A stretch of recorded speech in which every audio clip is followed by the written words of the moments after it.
Boa noite a todos mais uma vez, graça e paz. Vamos iniciar nossa aula de hoje.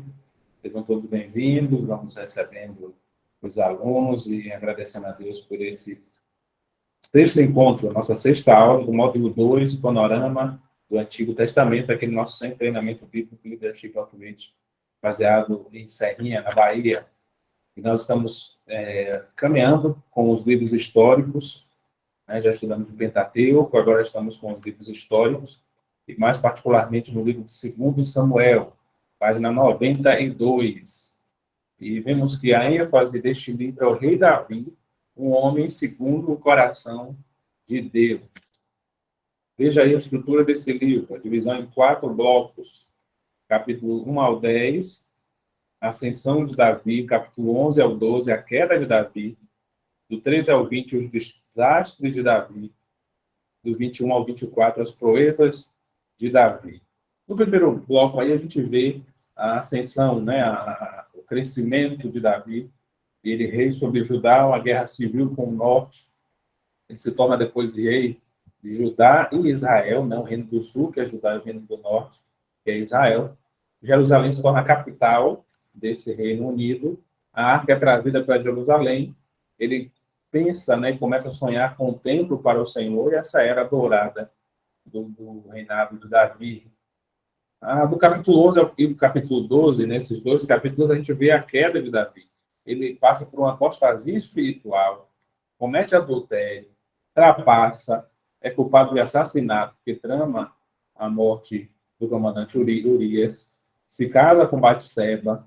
Natã, o profeta, mostra para eles que eles estão pecando, particularmente para Davi, e a morte da criança, morre a criança que é resultado, fruto daquele relacionamento. Mas depois nasce Salomão, filho de Davi e Batseba. E vemos também os juízos de Deus sobre o povo, sobre Davi particularmente. Terceira parte do livro de 2 Samuel, os capítulos 13 a 20, os desastres de Davi. Ele tem problemas familiares, muitos problemas em sua família, o estupro de Tamar, o assassinato de Amon, que é o criminoso, né, desse problema familiar, dessa situação crítica, desse crime dentro da família. A revolta de Absalão, filho de Davi, que quer se tornar rei. Davi foge e ele volta para o trono. E no último trecho, na última parte, segundo Samuel, dos capítulos 21 a 24, vemos as proezas de Davi.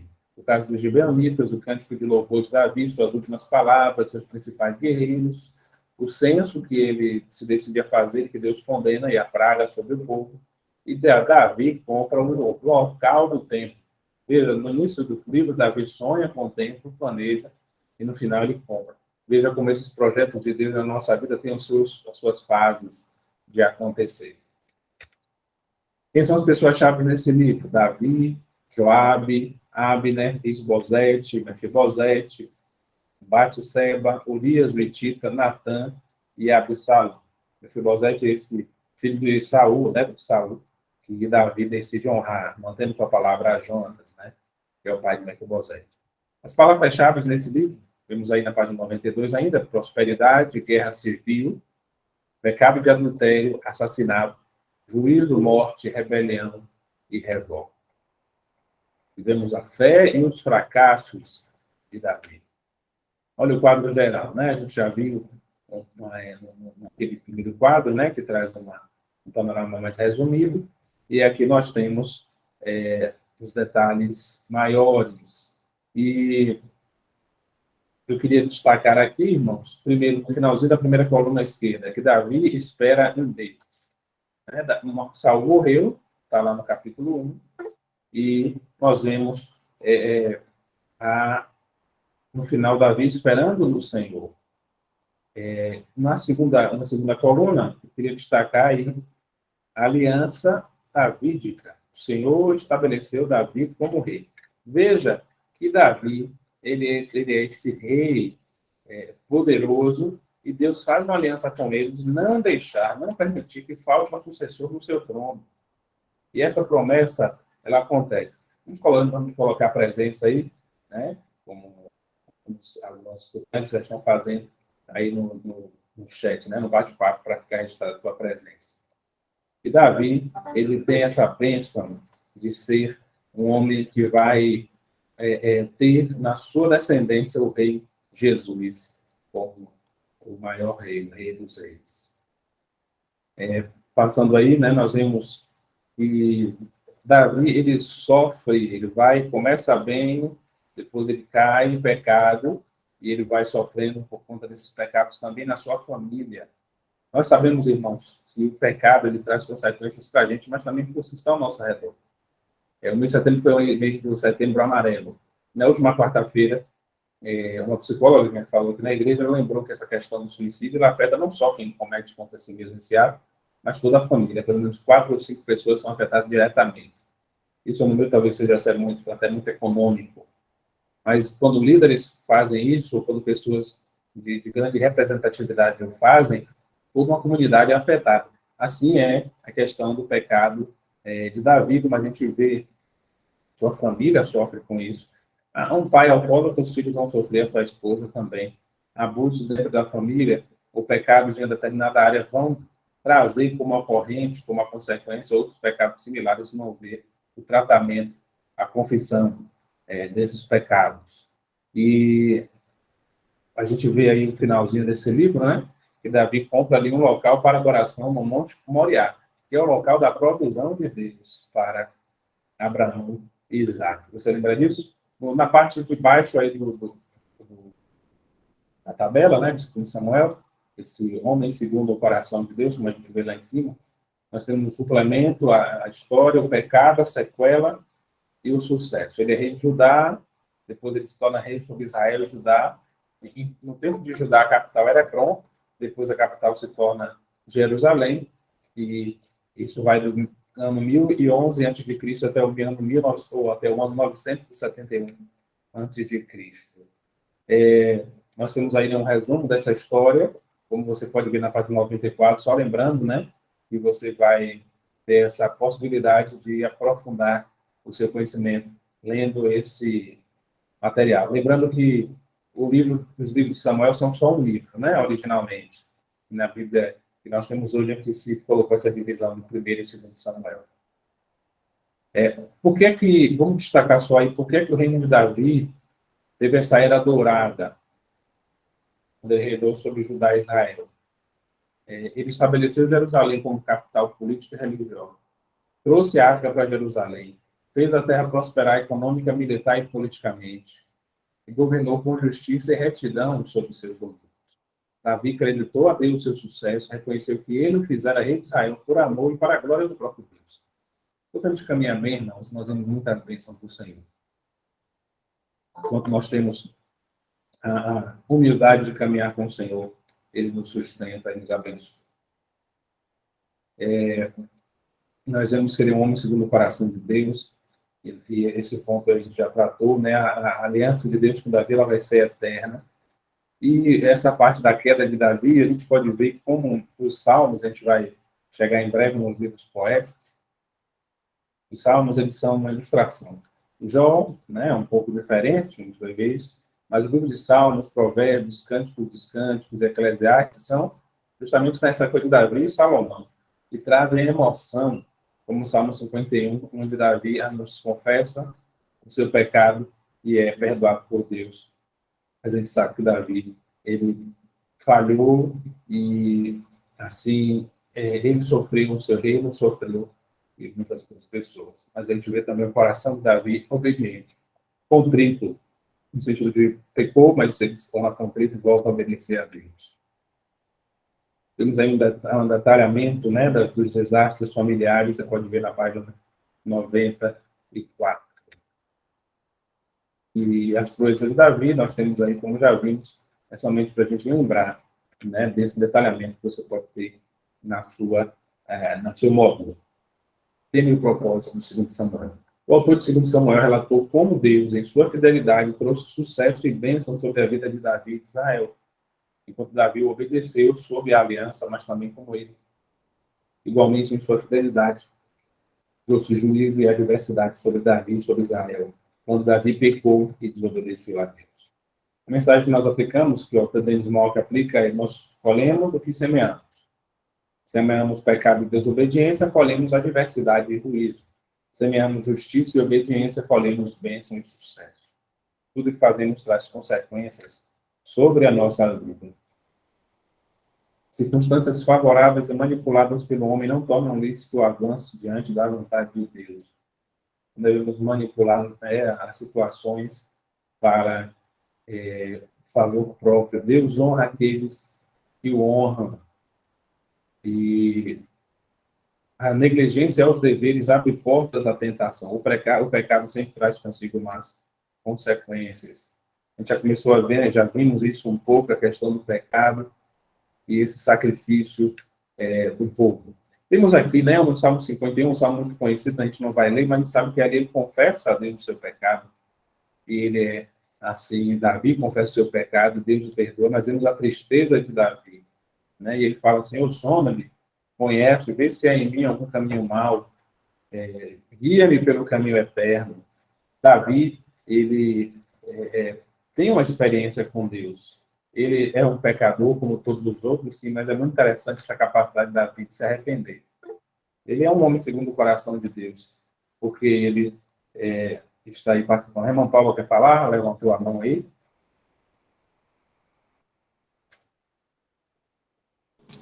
Não, eu expliquei errado. Desculpa. Tá certo. O Salmo 51, o título diz assim: Salmo de Davi, quando o profeta Natão veio ter com ele depois de ele ter pecado do Batseba. E ele fala no verso 12, né? Restitui-me a alegria da tua salvação, sustém-me com espírito voluntário. Verso 2, lava-me completamente da minha iniquidade e purifica-me do meu pecado, pois eu conheço as minhas transgressões e o meu pecado está sempre diante de mim. Verso 5, eis que eu nasci em iniquidade e em pecado me concebeu a minha mãe. Como a gente vê aí, esses textos são muito conhecidos, né? Da nossa teologia cristã, da nossa prática de culto também, né? De um momento de confissão de pecados e outros. Vimos algumas características já em relação ao livro, né? Que estão aí enfatizadas. Mas é interessante, eu queria ir para a segunda coluna, em que nós temos o nascimento de Salomão. Pela graça de Deus, morre o filho do adultério, mas nasce o filho da promessa, porque Salomão vai ser um sucessor de Davi no trono, e assim chega até a nós, por meio da pessoa de Jesus Cristo, que é dessa descendência abençoada. Não oferecerei ao Senhor, meu Deus, holocaustos que não me custem nada. É interessante essa atitude, veja no último ponto, de Davi, que foi como a de Abraão, que também disse: olha, eu não vou. E interessante que é no mesmo monte, naquela mesma região, que Abraão pagou para ter posse da terra, para sepultar a sua esposa. Naquela mesma região, naquele mesmo espaço ali, geográfico, Davi vai comprar o local para o templo e ele se recusa a fazê-lo gratuitamente. Ele quer pagar, porque isso também dá garantia da compra. Eu lembro a história de um irmão, ele ganhou um presente, mas ele sabia o quanto foi um carro, um veículo que ele ganhou, um Honda Civic, que ele pediu: olha, irmão, eu vou pedir o seguinte, eu conheço o contexto em que eu estou, né, um contexto complicado, conturbado, e ele disse o seguinte: olha, eu vou fazer o seguinte, eu vou lhe dar 1 centavo ou R$ 1, não lembro bem se foi 1 centavo ou R$ 1, mas ele comprou aquele carro. A gente sabe que o caso de Davi e de Abraão não foi esse, ele realmente pagou o valor que foi pedido. Mas veja que essa compra, apesar de haver uma questão da doação, né, e isso é legal, mas no caso de Davi e de Abraão, eles o fazem por entender que precisam, assim, estar aí dando depois prova de posse dessa terra, que até hoje terra sagrada, até hoje é um chão sagrado. Vamos aí para os livros históricos, né, continuar nessa nossa caminhada pelos livros históricos, e agora com o livro de 1 Reis, que diz o seguinte: o coração dividido de Salomão conduz ao reino dividido. Salomão teve muitos problemas com o seu coração dividido entre muitas mulheres, com a riqueza e tudo mais. Nós vamos ver isso nesses detalhes. Olha o primeiro grande quadro do resumo, o livro de 1 Reis, na página 98, os capítulos de 1 a 10, né? São 3 divisões aí que o autor propõe, que no geral vai ser proposto para esse livro. Primeiro, o sucesso de Salomão, no primeiro capítulo até o capítulo 10. Salomão é escolhido rei, ele tem sabedoria e fama, ele constrói o templo, ele o dedica, e a era dourada também do reinado de Salomão. Infelizmente acontece o mesmo, né? Em relação ao seu pai, no sentido de que ele também tem a sua vida maculada pelo pecado, com a idolatria, as esposas estrangeiras e um coração dividido. Veja como os reis têm muita sabedoria, e não só os reis, mas os líderes, e todos nós, porque podemos cair em tentação, pecar contra Deus. E veja o que acontece, o reino dividido depois de Salomão, capítulo 12 a 22. Israel, 10 tribos do norte, Jeroboão como rei, um sistema rival de adoração e piedade. E Judá, esse reino do sul, que é um reino sempre fiel. Você pode lembrar disso aí? Um recurso mnemônico, né, para a memória. Ele é o leão da tribo de Judá. Temos essa canção, temos essa imagem na Bíblia. Vai remeter essas duas tribos, que é um povo fiel. Roboão como rei, e Judá piedosa, e o bom reinado de Asa. Foco sobre Israel, seus reis ímpios. Acabe, Jezabel, o profeta Elias. Veja aí como eles têm uma comunicação entre os livros, né? Os livros proféticos, eles vão dizer respeito à época dos reis. E essa história de Elias, de profeta, com Acabe, Jezabel, embora Elias não tem um livro com o nome dele, você vê que essa escola de profetas e essa ação profética, ela acontece nesse contexto dos reis. Então, você vai ter lá o livro de Isaías, né? E no capítulo 6 a gente vai ver que foi no ano que morreu o rei Uzias, um dos reis que a gente tem aí nesses livros de reis e crônicas. Pessoas chaves no livro de primeiro rei: Salomão, Jeroboão, Roboão, Asa, Acabe, Jezabel, Elias, o profeta e Josafá. Palavras-chave: não serviu a Deus de todo o coração, fez o que o Senhor não aprova. Veio a palavra do Senhor. Essa mudança nos acontecimentos vinha da parte do Senhor. Deus continua controlando. Até mesmo nesse tempo, irmãos, de política, né? Conversava com os alunos, os estudantes do nosso centro hoje, o irmão Wesley, a gente falava desses assuntos, e a gente mencionava aqui no início também, né, da nossa aula, antes de começar a gravação, nos nossos primeiros momentos, a gente está nesses dias de eleição, e o Senhor, ele controla a sua história, independente do presidente da República, o governador do nosso estado que venha a ser eleito, Deus continua sendo rei. Deus continua sendo Deus de toda a história. E até mesmo situações podem vir a ser complicadas para a igreja, ou favoráveis à igreja, estando debaixo do controle de Deus, que a gente vai ter que viver, seja qual for esse contexto sobre o qual governo houver, independente do partido político. Temos aí em primeiro rei o sucesso e o pecado de Salomão. Olha um grande quadro aí, mais completo, né, mais detalhado. O coração dividido resulta no reino dividido, página 99. Começamos com o sucesso glorioso de Salomão e terminamos com o pecado grave, nos dois extremos aí. Salomão, ele recebe as instruções de seu pai, e ele constrói o templo, vemos ali no meio da primeira coluna, página, capítulo 5 a 7, e ele dedica o templo ao Senhor, é reconhecido pela rainha de Sabá. O rei Salomão, no finalzinho da última coluna, era o mais rico e mais sábio de todos os tempos, capítulo 10, verso 23. Veja que a gente tem o Reino Unido, né? O sul e o norte, Judá e Israel, por 40 anos, 1971 a 1931. Na segunda parte, o pecado de Salomão, Salomão viola Deuteronômio 17, porque ele multiplica cavalos, riquezas e esposas.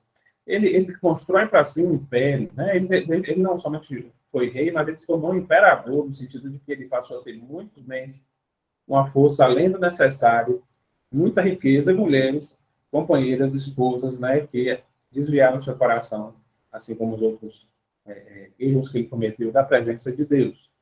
Ele negligencia a leitura, a obediência à palavra de Deus, e vemos isso, né, porque depois os profetas e os renascimentos e os avivamentos que acontecem, retomam a leitura, o estudo, a obediência à palavra de Deus. Se a gente negligencia a nossa vida devocional, a gente começa a se afastar de Deus.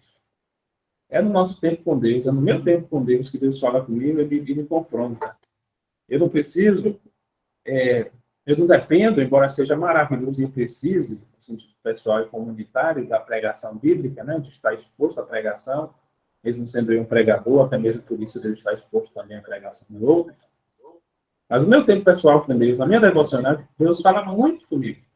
E ele me confronta, ele me alimenta, ele me abençoa, ele me acalenta, ele faz isso com a gente, mas também ele nos chama a atenção quando estamos pecando. Então, vemos como é necessário a gente manter o coração inteiramente dedicado ao Senhor. Vemos que Davi, né, se afastou do Senhor. Salomão tem essa narração, né, de que, capítulo 11, seu coração já não era mais totalmente dedicado ao Senhor, suas esposas o induziram a voltar-se para outros deuses, e Deus disse, olha, certamente eu lhe tirarei o reino. E a gente tem a morte de Salomão. Veja que é pequena, né, aí nessa narrativa de Reis, esse trecho, né, essas descrições na vida de Salomão. E veja na sequência, nesse terceiro grande bloco, né, que é subdividido em mais 4 subblocos, temos aí o reino dividido após Salomão. Pecado, os profetas começam a falhar contra Deus, a divisão do reino. Capítulo 12, verso 5, na terceira coluna. Pois esta mudança nos acontecimentos vinha da parte do Senhor. Deus vai controlando, irmãos. Quando o povo vive sob a direção do Senhor, quando a igreja, quando a família vive, e até mesmo uma nação vive debaixo dos preceitos do Senhor, às vezes isso é mais difícil, tão difícil quanto uma igreja, uma família, estilo de vida está, porque são muitos, para estarem perto do Senhor, Deus continua controlando, permitindo que algumas coisas aconteçam para a glória dele, para que as pessoas se voltem para ele. Do capítulo 15 até o verso, do 1 ao 24, eles têm um foco sobre Judá, rei Abias, rei Asa, e nós vemos uma alternância entre reis que faziam o que agradava o Senhor, outros que fizeram o que o Senhor reprova, tanto em Israel como em Judá.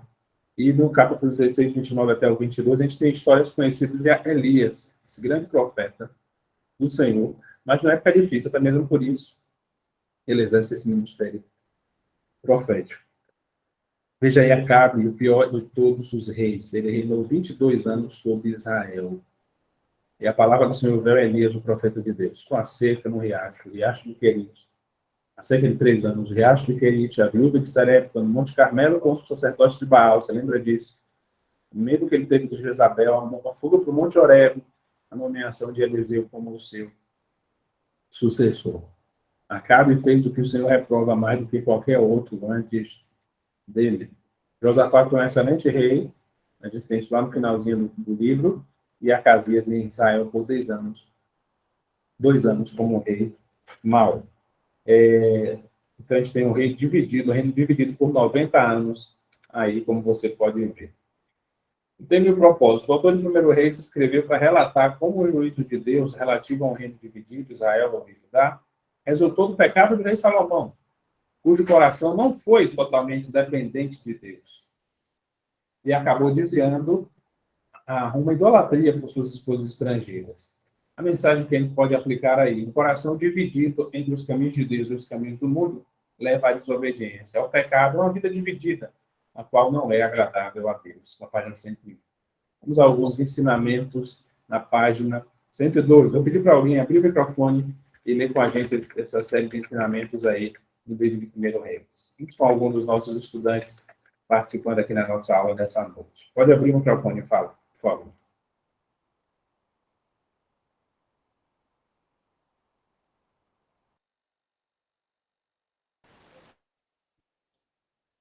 Posso ler, pastor?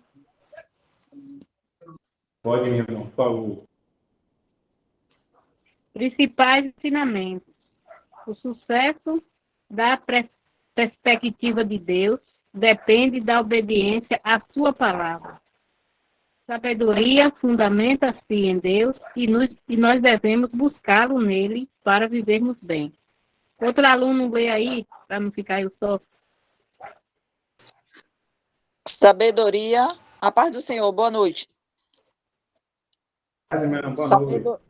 Sabedoria é a compreensão do conhecimento e a hábil aplicação do mesmo à vida. A glória de Deus em lugares santos e em pessoas santas. A presença de Deus não está restrita a um lugar. Continua? Deus jamais Continua. Deus jamais deixou qualquer de suas promessas caírem por terra. Deus requer obediência, integridade e um viver reto de seus líderes. Deus deveria receber o louvor pelo nosso sucesso e prosperidade. Um coração dividido conduz a uma vida dividida. Deus requer completa devoção a Ele. Quem muito se associa com o mundo pecaminoso e seus caminhos acabará se desviando. Deus faz com que suas promessas e profecias de bênção e juízo soberanamente se cumpram. A adoração de Deus precisa ser feita como Deus requer. O pecado traz efeitos adversos, cumulativos sobre sucessivas gerações. O verdadeiro homem de Deus sempre fala a verdade da palavra de Deus. Um homem não pode servir a ídolos e a Deus ao mesmo tempo. Os ídolos nada valem e constituem zombaria ao único Deus verdadeiro. Quando tememos a Deus, não precisamos temer os homens. Deus sempre traz juízo sobre o pecado, à sua maneira e no seu tempo. Deus sempre abençoa a obediência, à sua maneira e no seu tempo. Amém. Obrigado, minha irmã. Perfeito. Vemos aí quantas lições a gente extrai. Olha, uma das bênçãos desse material que nós temos em mãos, como eu sempre ressalto, você tem aí material, conteúdo para expor a palavra de Deus dentro da sua necessidade, né? Para você mesmo estudar, né? Fazer uma leitura, um estudo do livro, por exemplo, você pode fazer devocional usando esse material. Olha que bênção.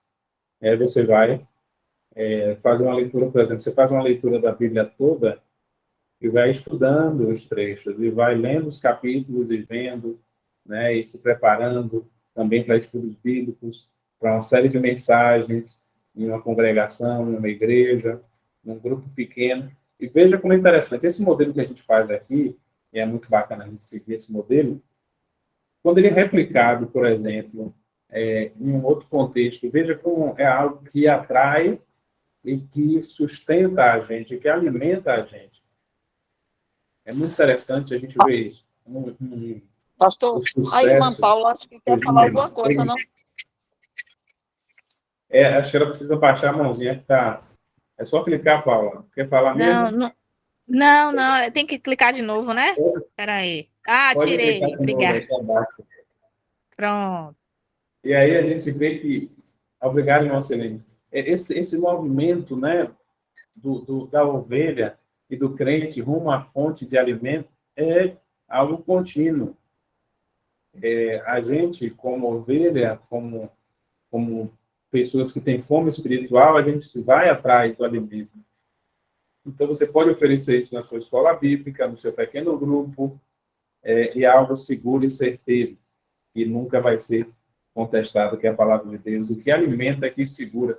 Veja como a gente vai aqui, né, permanece aos pés de Jesus e aos pés da cruz.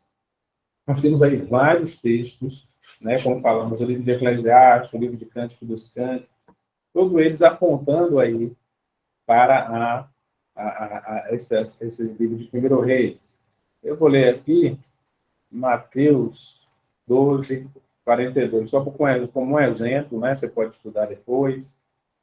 Eu sempre falo para os alunos, olha, dê o seu melhor hoje. Você pode fazer o melhor estudo fácil. Imagina isso, que você tem esse material também para depois. E você não desista, né? Eu sempre falo isso para os alunos também, não desista, porque você pode ficar com sentimento. E eu sempre falo isso também no fruto dos estudos que a gente fez, né? No seminário, no mestrado, doutorado, por ensinar alunos nesses níveis também, ou estar exposto em comunicação com professores, em um ambiente de sala de aula de seminário, né? Tanto no nível inicial, ensinando crianças, até alunos, né, realmente numa instituição, de um seminário como for, eu sempre oriento, olha, não desanime, porque todo mundo está passando por uma fase que talvez não é a ideal. E você pode pensar, mas eu queria ler palavra por palavra. Eu falo, olha, o texto que você vai ler academicamente é uma leitura técnica. Aqui a gente faz uma leitura devocional, sim, ou algo espiritual, com certeza, mas lembre-se que você está sendo exposto a esse conteúdo e que depois você vai ter esse material e que não espere, minha última palavra nesse sentido, né, como professor para os irmãos aí, ou como quem está compartilhando aqui essa experiência, conhecimento. Não desista porque você não está com a condição ideal, né, porque essa condição ideal nunca pode chegar. Eu compartilho experiência. Quando eu fui fazer o doutorado, eu pensei, poxa, mas eu queria tanto, né, começar, a gente era casado, a gente estava pensando em ter filhos, já era casado, a gente pensava em ter filhos, e eu pensava, poxa, mas isso vai me atrapalhar, entre aspas, né? Os estudos de fazer um doutorado nesse sentido. E os dois professores disseram, olha, Jair, se você não fizer agora, depois vai ser mais difícil ainda. E nós sabíamos muito bem que isso é verdade. Então, não desista e faça o seu melhor agora, como você puder. E Deus sabe o que é o seu melhor. A rainha do sul se levantará no juízo com esta geração e a condenará, porque veio dos confins da terra para ouvir a sabedoria de Salomão. E eis aqui quem é maior do que Salomão. Esse é o texto de Mateus 12:42, no texto do sinal do profeta Jonas. Temos uma menção aí. A Bíblia, irmãos, ela se completa, ela se complementa, ela faz sinalização sobre si mesma, né? Veja que são vários textos aí que vão apontar para essas passagens do livro de 1 Reis. Está na página 103. Temos aí algumas características distintivas, e eu queria destacar apenas aqui, que a gente já viu os outros, e a gente não tem como ler tudo, os 7.000 remanescentes fiéis em Israel, irmãos. Veja como Deus, ele sempre mantém remanescentes. A gente pode ficar preocupado, mas olha a situação que está, né? Um grupo religioso, uma comunidade de fé, o país, mas Deus sempre mantém os seus remanescentes fiéis. E graças a Deus por sua vida que você está neste grupo, eu creio, de pessoas que estão permanecendo fiéis. Seguindo, talvez você veja coisas que você não concorde, né, no cenário religioso, evangélico, no país, ou o que for, mas continue perseverando, servindo ao Senhor, se dedicando para abençoar vidas e para ser diferente, para fazer diferente. E não desista. O profeta, vemos o caso de Elias aí, ele vai sofrer, vai ser perseguido. E Elias era um homem de fé, um homem de coragem, ele mandou descer fogo do céu ali no Carmelo, com os profetas de Baal, mas ao mesmo tempo ele teve medo e fugiu. E há momentos em que a fuga é o mais interessante, o mais necessário, até mesmo obrigatório, para poupar a vida na hora da perseguição, ou até mesmo mudar de ambiente. Né? Isso é importante, a gente não deve ficar sob o raio da maldade ou das ações pecaminosas do outro, a gente deve fazer o máximo para se preservar também. Isso é bíblico. Apesar de Elias ter medo, mas o medo, ele preserva a vida também. Né? Mas a gente caminha com Deus, e Deus vai dando força, graça, e a gente vence com Jesus. Segundo Reis, é o livro que vem na sequência, a gente está caminhando para finalizar os livros históricos, página 104. Vamos aí, 4 blocos, né, deste livro. O reino dividido continua, Israel e Judá. E começamos uma parte da história de Israel, que são os cativeiros. E aí você vai lá, a gente vai lá para os livros proféticos, para ver os profetas maiores e menores tratando desses assuntos. Israel cai, o reino do norte, e vai para o cativeiro assírio, 722 a.C. Os capítulos 18 a 23, temos um reino que sobreviveu e que declina, que é o reino de Judá. E a queda de Judá nos últimos capítulos do livro com o cativeiro babilônico. Vamos ingressar um pouquinho neste momento da história do povo de Deus. As pessoas-chave, a gente tem Elias, Eliseu, que o sucede, Naamã, leproso, Jeú, Joás, Oséias, Ezequias, Manassés, Josias e Zedequias. As palavras-chave, conforme a palavra do Senhor. Eles fizeram o que o Senhor reprova. Israelitas deportados para a Síria. Judá elevado para o exílio. Página 104. Pecado destrói os 2 reinos, do norte e do sul. Olha o quadro mais detalhado. A gente sempre tem no nosso módulo 2. O pecado traz o juízo de Deus. A mensagem aí de 2 Reis, mais uma forma de colocar isso. E lá na base, de acordo com a palavra do Senhor. No primeiro capítulo até o 8º, e no segundo em particular, a gente vê o reino dividido continua e o traslado de Elias. E começa o ministério de Eliseu. Ele ajuda a viúva, ele ressuscita o filho da sunamita, purifica a água, alimenta a 100, cura de Naamã, leproso, faz flutuar o machado, frustra o rei da Síria, prediz a fome, prediz que Azael seria rei da Síria. Eliseu, o homem de Deus, falando da palavra de Deus e realizando milagres. Elias e Eliseu, particularmente Eliseu, nesse contexto que a gente vê, ele é um tipo de Jesus. Ele aponta para Jesus. Porque Jesus cura os leprosos, ele purifica a água, ele alimenta a multidão, né? Jesus alimenta a multidão e ressuscita os mortos. Ele, então, esse homem de Deus, né, que aponta para Jesus. Capítulos 8, 16 até o capítulo 16, tem a recapitulação do reinado de 10 reis em Israel e 8 reis em Judá. E temos Jeú, ungido por Eliseu, usado como instrumento de juízo divino contra a casa de Acabe e Jezabel. Deus faz justiça, irmãos. Talvez você esteja sofrendo hoje uma perseguição, mas Deus vai livrar você e vai executar sua justiça. A justiça está na mão de Deus, a vingança está na mão de Deus. Jeú aniquila o culto a Baal, mas retém a idolatria. Isso é interessante, né? É algo marcante na história de Israel. Houve aqueles que de fato são totalmente dedicados ao Senhor, como foi o caso de Josafá.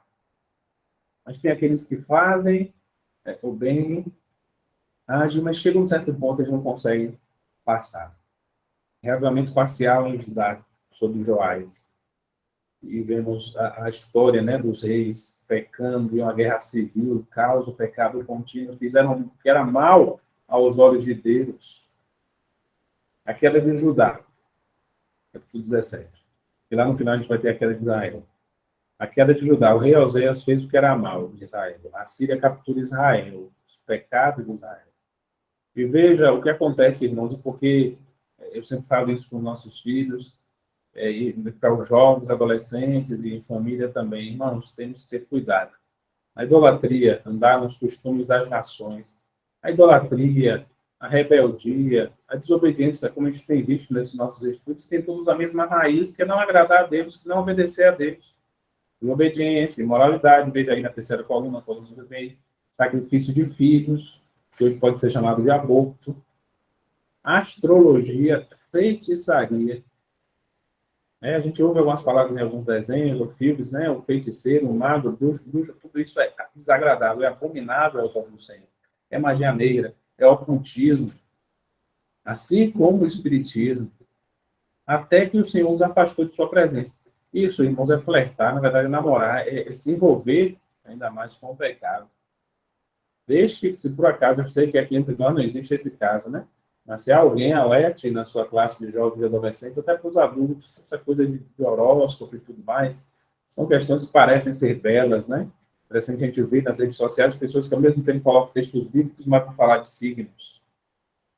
Tudo isso é magia negra, é ocultismo que traz maldição. Deus nos livre e liberte os nossos jovens, adolescentes, irmãos e irmãs e as nossas igrejas para caminharmos em fidelidade ao Senhor. Capítulo 18 a 23, o reino que sobreviveu declina. Rei Ezequias, 29 anos de bom reinado, pois confiava no Senhor. Veja que há aqueles remanescentes sempre, que dão um bom reino.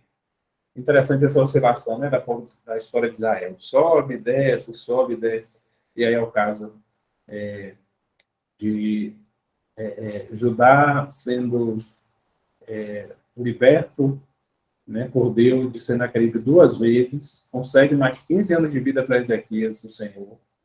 Vemos o rei Manassés, 55 anos de um reinado maligno, isso na 4ª coluna, o pior e mais longo reinado de Judá. Deus diz, eu julgarei para Judá pelos pecados de Manassés. O rei Josias foi um rei excelente, 31 anos de bom reinado. Reconstruiu o templo, houve um reavivamento, a redescoberta e renovação da lei, a renovação e celebração da Páscoa. E ele encontrou o livro do templo no templo do Senhor. Olha como a vida devocional, a vida espiritual do povo estava interrocada. Como havia ali uma grande dificuldade daquele povo, porque eles estavam se afastando do Senhor, né? Eles estavam andando longe do Senhor. E o livro da lei estava escondido. Mas foi tarde demais para impedir o juízo de Deus. Deus envia os caldeus. Judá é dominado pela Babilônia. A queda de Israel cai sob Nabucodonosor. E vemos aí o reinado Joaquim e Zedequias. São 3 exílios na sequência, né? Ou essa saída do povo. 605 a.C., 597, 586. O que acontece? O templo e Jerusalém são destruídos. Assim, Judá foi para o exílio, longe de sua terra, em 586 a.C. Vemos que tudo aconteceu conforme a palavra do Senhor. Lá na lei de Moisés, o Senhor fala, se vocês obedecerem, vocês vão ser abençoados. Mas Deus também diz, olha, tomem cuidado com esses reinos ao redor, não se envolvam com as práticas deles. E nós vemos essa miscigenação, esse sincretismo hoje, irmãos. E ficamos nos perguntando, né, mas como é que um país evangélico, entre aspas, que acontece tanta coisa? Será que o evangelho não existe de fato na essência ou no coração do povo? E nós vemos aí esse ponto que eu mencionei, né? E aqui ficou o destaque. O Senhor, sem dúvida, no finalzinho, indignou-se muito contra Israel e os expulsou de sua presença, deixando apenas Judá. Olha, porque Israel foi julgado, a gente já viu isso, idolatria, andar segundo os costumes das nações pagãs, a desobediência à palavra de Deus, né, que é o principal, aí, está no centro de tudo. A imoralidade, essas questões morais, elas são muito fortes para dentro do Senhor, porque elas são relacionadas à vida da gente, à vida interior, e também à perpetuação da vida. Né? É um ambiente sagrado, sacrifício de crianças, astrologia e feitiçaria. Vemos bons exemplos, né, como a gente já viu, graças a Deus por isso. Temos alguns exemplos aí, né, um pouco mais detalhado. E eu quero pedir que alguém leia para a gente o tema e o propósito, né, bem como a mensagem a ser aplicada. Alguém lê para a gente aí, por favor, 2 Reis, qual é esse foco aí?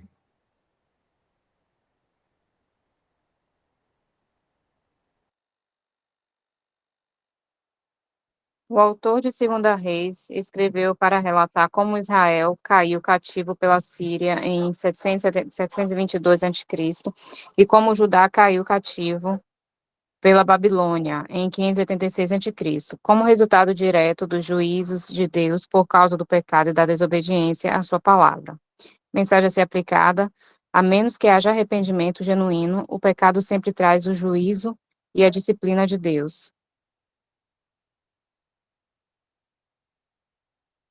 Pode continuar, irmão, por favor. Principais ensinamentos. A misericórdia, a graça e a cura de Deus são estendidas tanto aos gentios quanto aos judeus. Só Deus pode nos capacitar a ver a realidade espiritual da vida. Deus toma a iniciativa e usa todo tipo de instrumento de juízo contra o pecado. As promessas de Deus de juízo contra o pecado são tão certas quanto suas promessas de bênçãos pela justiça. Os cativeiros assírio e babilônico. Deus é limitado em sua capacidade de nos usar quando deixamos de obedecê-lo plenamente.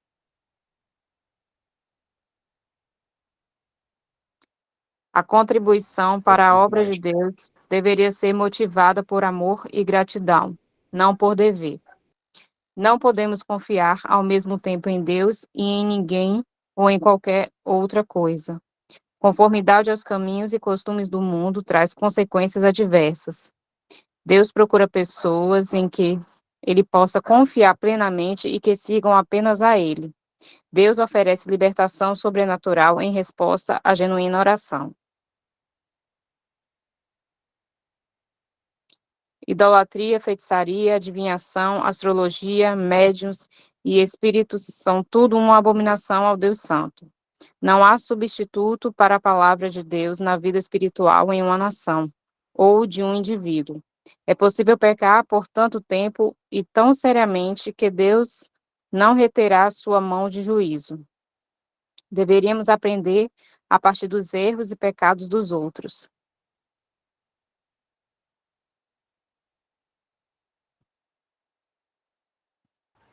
Obrigado, minha irmã Joseane. Temos lições aí profundas da palavra de Deus nesse livro de 2 Reis. E a gente vai continuar estudando, né, Agora vamos caminhando para o finalzinho, os livros históricos, e ainda nós temos aqui algumas passagens correlatas, e eu queria ler aqui uns para o Novo Testamento, né? Vocês podem ler os outros textos depois, ou estão aí à sua disposição. Lucas 4, 24 a 27. Nós temos aí, vamos aqui, Lucas 4, de 24 a 27. Prosseguiu, em verdade vos digo que nenhum profeta é aceito na sua terra. Em verdade vos digo que muitas viúvas já havia em Israel nos dias de Abias, quando o céu se fechou por 3 anos e 6 meses, de sorte que houve grande fome por toda a terra. E nenhuma delas foi enviado Elias, a nenhuma delas foi enviado Elias, senão uma viúva em Sarepta, cidade de Sidom. Também muitos leprosos havia em Israel no tempo do profeta Eliseu, mas nenhum deles foi purificado, senão Naamã, o sírio. Veja como Jesus, mestre da palavra, conhecia a história de Israel, do seu povo de Judá também, e traz isso nos seus ensinamentos. Vimos já um pouco, né, desses detalhes, e veja aí um mapinha, né, um mapa que mostra aí o contexto de Segundo Reis, né, com os reis, com os dois reinos, né, o do sul, que é o reino de Judá, veja aí. Eu lembro sempre, né, para mim foi muito bom, um recurso de lembrar que o reino do sul é o reino de Judá, porque na palavra existe a letra U, que nem o sul, né, que tem a letra U também. É só uma questão, para mim, que foi muito interessante de entender. O reino do norte é o reino de Israel. O reino do sul, geralmente, vai ser mais fiel, como você vai ver os reis, é um pouco mais remanescente na fé, e a capital é Jerusalém. Olha, no reino do norte, você tem aí 10 tribos, né? 2,5 tribos no sul, e 10 também compostos, compondo aí metade de uma também no reino do norte. Vamos prosseguindo aí, e você vê ao redor esses povos, né? A Fenícia, a Síria, lá em cima, Amon, e uma Mediterrânea, a Filístia, os Moabitas, bem pertinho, tá vendo? E é interessante esse contexto ainda hoje, né? De muitos conflitos naquela região. Vamos para a Segundo Crônicas, vamos dar uma pausa aí de 3 a 5 minutos, e logo vamos voltar para a gente encerrar aí os livros históricos, e quem sabe até ingressar nos livros de poesia. Vamos dar uma pausa, vai beber uma água, ou precisar fazer água, vai lá, e a gente volta já já, por volta de 8 e 5, e começando logo na sequência.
Vamos voltando, né?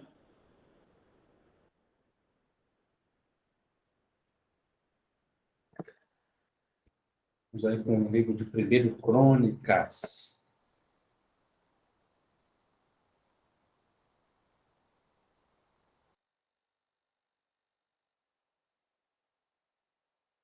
Uma Talane quer participar? Pois não, minha irmã? Pastor, só uma observação que eu estava procurando aqui, e Segunda Reis, que estamos estudando agora, Isaías é qual capítulo? Que aqui tá só os versículos, não está o capítulo. Só para anotar aqui. Minha irmã, ele vai ser aí, vão ser esses capítulos. São todos esses capítulos que estão aí, né? Deixa eu voltar aqui. Ah, é os capítulos aqui. Os capítulos 36 a 39. Tá certo? São todos esses capítulos aí. A gente vai ver, por exemplo... 36 ao 39. Muito bem pontuado. São esses capítulos aí. Por exemplo, deixa eu abrir aqui no livro. A gente tem aqui Ezequias, né? A história de Ezequias. A partir do 36. Senaqueribe invade a Judá. E você vai ver aí que, pelo menos uma nota de rodapé aqui dessa Bíblia que estou usando, vai mostrar que é 2 Reis 18, 13, 17. Também 2 Crônicas 32, 1. 2 Reis 18, 19. Então, às vezes, a gente tem até uma sobreposição de textos. A gente tem narrativas que se repetem, né, ou que estão contidas aí nesses dois livros, né? As duas, no relato de Crônicas, de Reis, por exemplo, em 2 Reis 18, 17, 18, por ali, a gente vai ter aí a história de Ezequias, restabelece o culto ao Senhor, no capítulo 17, né? Oséias, né? 18, Ezequias restabelece o culto ao Senhor. No 19, Ezequias, armado, vai para a casa do Senhor. Então, você vai ver como é próximo. No verso 20, a partir do capítulo 19, verso 20, Isaías conforta a Ezequias. E a gente vai ver isso lá, a menção, né? A essas passagens, tá certo?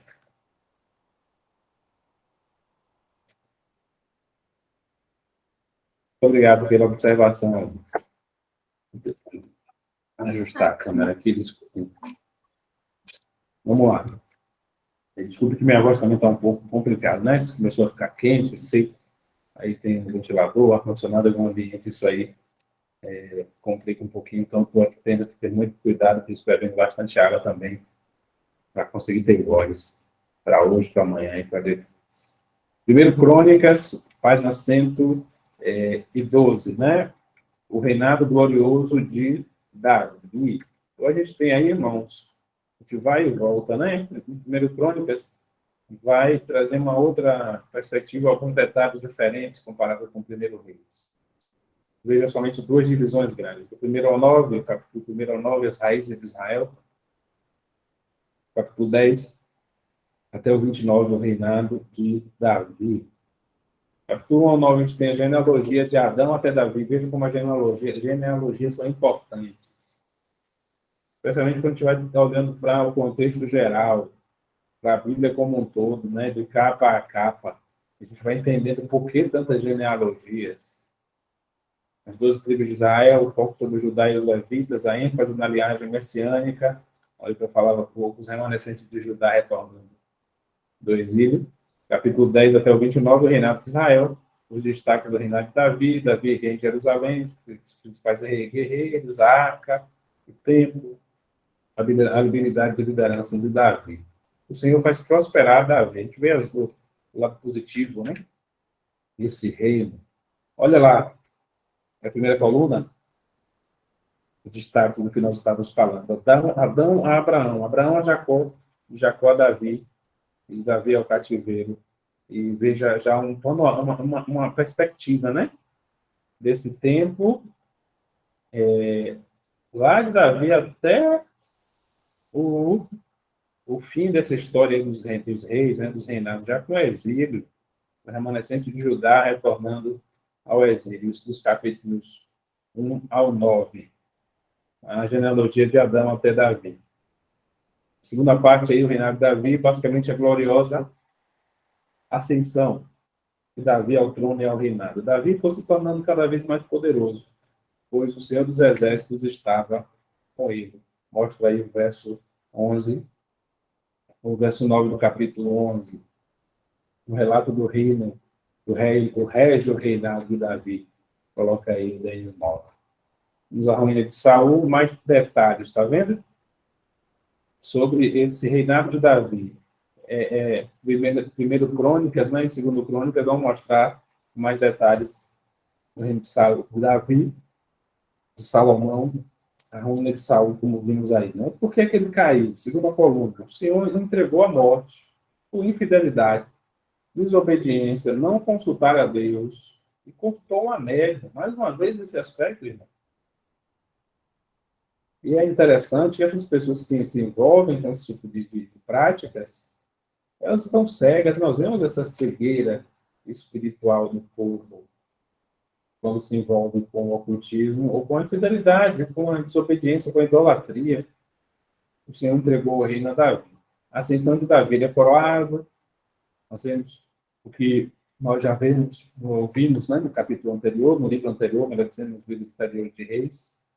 O reinado de Davi. Temos aí também, né, algumas novas, um novo relato, né, na verdade, uma visita a esses episódios novamente, as ordens reais para o reino.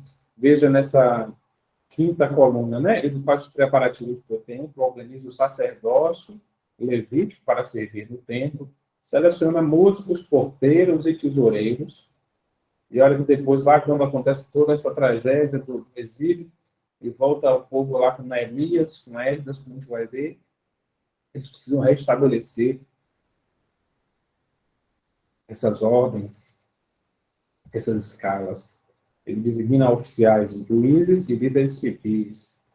Veja a organização, a maestria desse reinado régio de Davi, como colocou na sua transição para o reinado de Salomão. Nós vemos aí a última incumbência a Salomão. Deus escolheu para construir o seu templo. E Davi fala para o seu filho: conheça a Deus, sirva a Deus e busque a Deus. Esse é o nosso conselho para a geração futura, para gerações futuras. Conheçam a Deus, sirvam a Deus, busquem a Deus. Você o buscar, o encontrará. Deus nos dê sabedoria para ensinar os nossos filhos e as gerações futuras, nas escolas, na igreja, na escola bíblica, para que eles experimentem o conhecimento de Deus e vivam com o Senhor. E sirvam a Ele. Por fim, ofertas reais. O templo é para Deus. E veja, como Davi e Salomão se esmeram em doar. Eles dão ofertas, mas eles encorajam o povo a dar ofertas a si mesmo, voluntariamente, de todo coração. Então, Davi bendisse ao Senhor, e ele se doou, deu de si mesmo, de todo o coração. Temos o registro da morte de Davi. Vamos aí para o tema e o propósito. Vou pedir para mais algum aluno continuar participando aí conosco deste nosso estudo. Alguém pode ler aí para a gente o tema e o propósito de 1 Crônicas.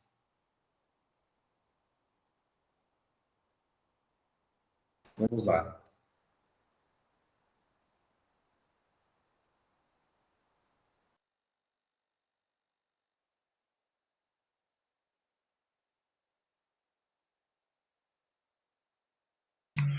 Para encorajar o remanescente de Judá que voltava do cativeiro e para concentrar a atenção na adoração e na obediência a Deus, Esdras alistou em 1 Crônicas como Deus havia abençoado e feito prosperar a Israel sobre a aliança, à medida que o rei Davi foi obediente a ele.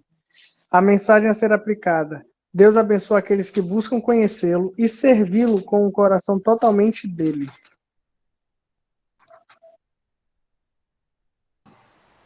Pode seguir, vamos seguindo aí. Os principais ensinamentos, irmão Wayne. Deus preservou fielmente sua linhagem messiânica através de Davi. Deus não pode honrar a falta de obediência de seus líderes.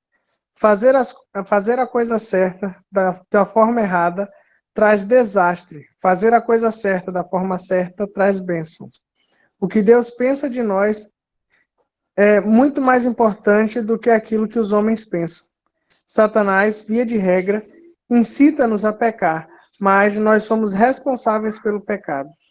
O preparo para a obra de Deus pode ser tão importante quanto a própria obra. Verdade. Pode seguir aí, meu irmão. Deus opera melhor através de homens que compreendem a época em que vivem e sabem o que deve ser feito. Nosso alvo de vida deveria ser conhecer e servir ao Senhor e buscá-lo de todo o nosso coração. A primeira oferta que Deus deseja somos nós mesmos. Deus honra a oferta, dadas voluntária e livremente, dadas com coração reto, dadas para a sua obra, dadas por causa de quem Ele é e pelo que Ele tem feito.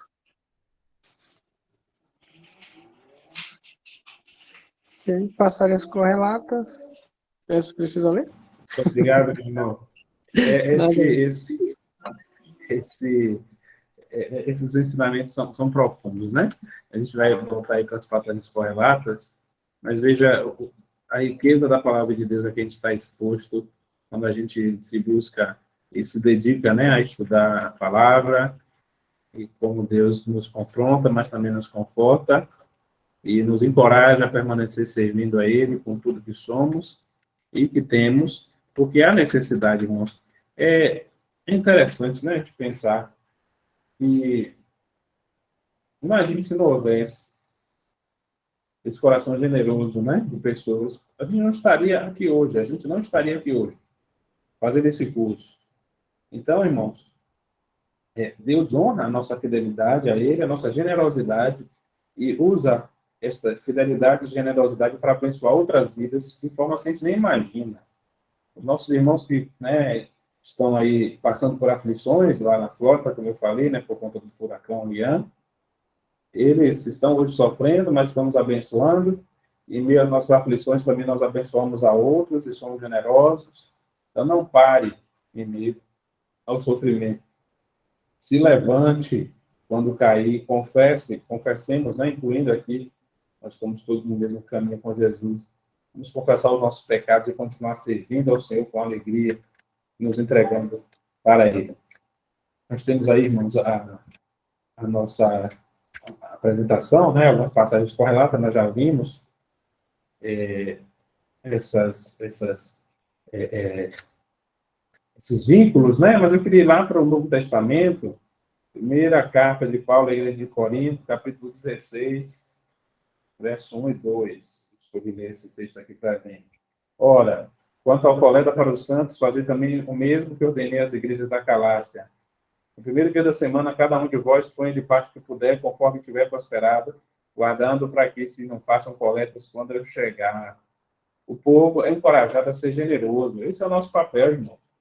Veja que talvez não seja o caso de sua igreja, onde você congrega, mas quem sabe você já viu o relato disso, né? Pessoas que vão combater a generosidade, combater a prática da igreja, contribuir financeiramente. Mas veja como isso é antibíblico, porque não há nenhuma forma de impedimento, de anulação desse coração generoso. Capítulo 8, né? De 1 a 6, de 2 Coríntios, vai tratar também dessa questão da generosidade. Também, irmãos, os faremos conhecer a graça de Deus que foi dada às igrejas da Macedônia, como em muita prova de tribulação, a abundância de seu gozo e sua profunda pobreza, abundaram em riquezas da sua generosidade. E aí eles pediram para participar, né, como Paulo fala, deram voluntariamente, ainda acima de suas posses, pedindo-nos com muito encarecimento o privilégio de participar desse serviço a favor do santo. E é interessante a gente ver, irmãos, quando alguém se torna sovina, né, e retém o dízimo, a oferta, ou deixa de ser generoso, Deus vai levar todas as pessoas para abençoar. Eu sei que você é prova disso, né? Talvez uma experiência com o patrão, ou até mesmo dentro do contexto espiritual e religioso, Deus, ele faz maravilhas, irmãos. Nós não dependemos de homens. Eu não dependo de pessoas. Você não depende de pessoas. Nós dependemos de Deus. Nós confiamos no Senhor. Ele é o nosso provedor. Creia nisso. Mais uma vez, né, a gente traz uma palavra bem direcionada para mim e para você. Não tema. Faça seu replanejamento financeiro. Faça o que for necessário. Às vezes é preciso mesmo apertar o cinto, trocar a marca de algo que você compra, deixar de comprar algo por um tempo. Mas sabe que Deus vai entrar com providência. Eu sempre falo para os alunos, né? Continue, participe de nossas aulas, não seja por questão financeira. Seja generoso, abençoe vidas, né? Mas não é por uma questão financeira que ninguém deixa de participar da obra do Senhor, do curso, do nosso treinamento, ou da casa de Deus. Né? A pessoa pode estar no momento de desemprego, por exemplo, não vai ter como entregar o dízimo. Então, veja, irmãos, como o conhecimento bíblico e a gente estudar o conselho completo do Senhor vai trazer luz e vai trazer uma serenidade e vai trazer uma fortaleza para a gente na hora de tratar de qualquer assunto. Vamos lá para a segunda parte de Crônicas, né? O segundo livro de Crônicas, sendo que ele é um livro só, mas é dividido aí no nosso caso. Página 118. A fortuna de Salomão, a queda de Judá. Já vimos um pouco disso, né, na primeira parte, no livro de Reis, segundo Reis, que é o espelho aí de segundo Crônica, mas com algumas diferenças. No capítulo 1 ao 9, nós vemos Salomão reina sobre o Reino Unido, a dedicação do templo. É interessante a gente ver isso, a concentração de esforço. Deus fez Salomão prosperar, ele foi um homem muito generoso, e Deus o fez abençoar, e tem sido assim. Perceba que não é uma questão de posse, de conta bancária. Aqueles que são generosos, Deus abençoa. Quem é generoso, Deus faz prosperar. E sempre tem mais. Veja que essa questão financeira, que a gente está falando desse assunto, a gente precisa anotar isso. É uma questão de sabedoria divina, Tem gente que realmente tem capacidade e habilidade de gerar muita riqueza. Mas, irmãos, isso está disponível para todos os servos de Deus, no sentido de que a sabedoria financeira era necessária para mim e para você.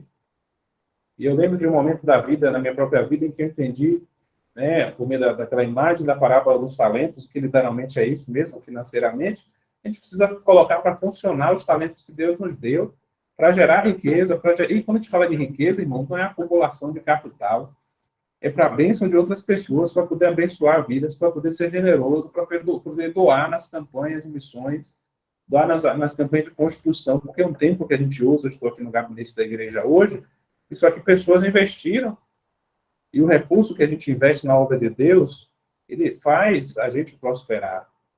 Né? E a gente fala sobre esse tema sem temor, porque a verdadeira prosperidade é a prosperidade bíblica, é a shalom, esse conceito completo da bênção de Deus sobre nós. E que a finança é só um detalhe. Porque nós não temos o coração nas finanças, nós temos o coração em Deus. Que a gente continue assim. Os reis de Judá, na segunda parte, sucederam a Salomão, declínio e a destruição do templo. Veja como é interessante, né? A gente falava dessa questão e vemos também que o nosso foco não está no financeiro, no material. Isso pode ter toda a estrutura, mas a mensagem está vazia. Pode ser ter toda uma história, mas está se fugindo da ortodoxia da palavra de Deus. Da obediência ao Senhor, o cisma do rei. Uma recapitulação dos reinados do rei de Judá e a queda de Jerusalém. A adoração a Deus centrou-se no templo. É interessante a gente ver disso que a gente estava falando, né? E veja, vamos somente lembrar que a gente tem aí, né, a fortuna de Salomão e a queda de Judá, os reinos de Judá após Salomão, né, que nós temos aí no capítulo 7, 14, uma prescrição para um reavivamento. Deus escolheu aquele lugar para ele como um templo. E se o meu povo, que se chama pelo meu nome, se humilhar, orar, buscar a minha face, se afastar dos seus maus caminhos, então curarei a sua terra. Deus tem o coração voltado para curar a gente, para curar nossa terra, nossa nação, nossas igrejas, nosso povo, nossas famílias. E nós precisamos apenas nos humilhar, orar, buscar a face. Gente, esse texto é tão tocante, não é? Porque ele sempre fala o meu coração e o seu coração. A gente sabe disso, que quando a gente se ajoelha perante o Senhor, quando a gente busca a face de Deus, ele ouve a gente. Isso é, gente, fato certo e dito e certo. Deus ouve a gente se a gente se curva para o Senhor. Deus encheu aquele tempo com a glória do Senhor. Veja como Deus continua abençoando o seu povo, né? Quando a igreja se reúne, se prostra perante o Senhor, vem a glória do Senhor sobre o seu povo. E precisamos ir com esse coração curvado ao Senhor. A segunda parte desse livro vai mostrar o reinado de Salomão sobre o Reino Unido, né?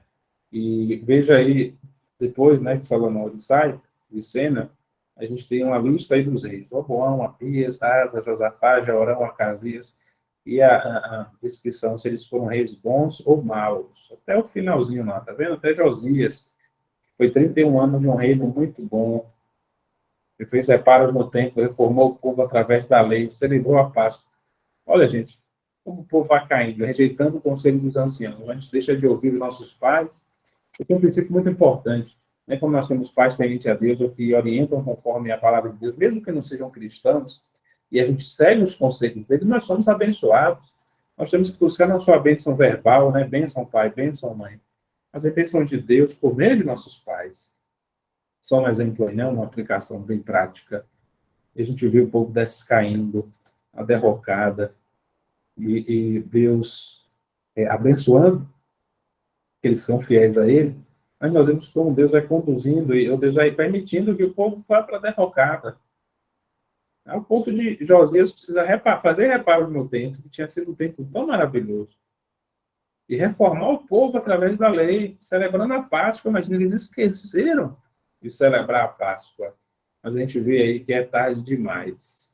O declínio e destruição do templo, um período de 393 anos, muito tempo, como se fosse quase 400 anos, enquanto um período de 40 anos a gente tem um povo aí adorando ao Senhor, a gente vê mais 400 anos depois. É interessante isso, né? A mesma coisa lá do povo no deserto, podia ser, no caso, né, um tempo bem pequenininho, mas que foi 40 anos, e aqui, um período de 40 anos é sucedido por quase 400 anos distante do Senhor. E no último capítulo 36, nós vemos a queda de Judá. Todos reis ruins. Joás, Joaquim, Zedequias, a gente já viu, né? E só retomando aí. E um sábado forçado sobre a terra. Deus dá descanso à terra. Por conta dos pecados do povo, a terra sofreu, e Deus está em descanso para a terra. Até que Deus usa Ciro para eles retornarem para a terra. Um relato, lá na base, né? Na última linha. Um relato seletivo da história de Judá a partir de uma perspectiva teológica. Então, é uma análise, né, como se fosse análise ali, mais já acurada teologicamente desse tempo. Vamos para o nosso momento aqui, de ler o tema e o propósito, com um de nossos estudantes. Se alguém que ainda não leu puder fazer, eu agradeço nesse momento. Vamos ver aí o tema, o propósito e a mensagem a ser aplicada em 2 Crônicas.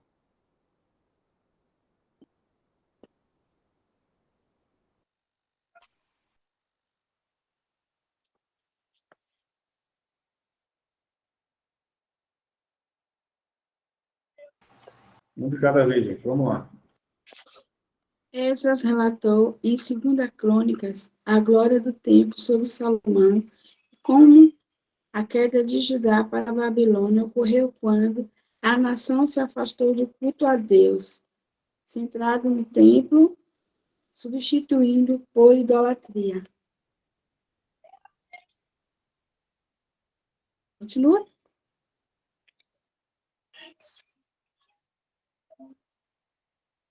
Pode continuar, vamos lá. Se o culto a Deus não é o enfoque central da nossa vida, desordem e caos serão os resultados. Obrigado. Só uma pausa. Veja, ou a gente serve a Deus ou a gente não serve a Deus. Por mais que para outras pessoas as coisas possam estar indo bem, mas só quem está longe de Deus sabe como está sofrendo. Mesmo que tudo pareça estar bem. Mas só quem está longe de Deus é quem sabe. Você pode continuar. Principais ensinamentos? É isso? Principais ensinamentos. O culto a Deus precisa permanecer o enfoque central da vida de uma nação ou pessoa. A cura espiritual vem de Deus, quando seu povo humilha-se, ora, busca a face de Deus, afasta-se de seus maus caminhos. Não há como alguém servir o reino de Deus e os reinos terrenos ao mesmo tempo.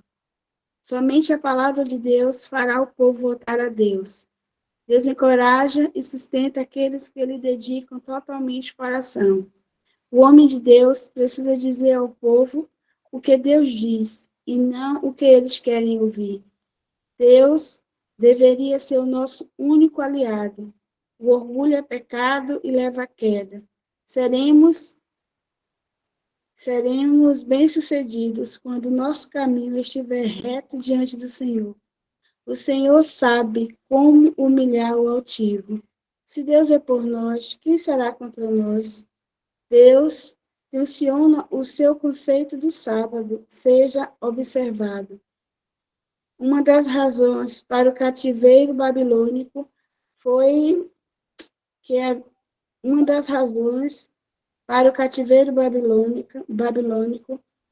que Judá havia deixado de observar o descanso do sábado da terra no 7º ano.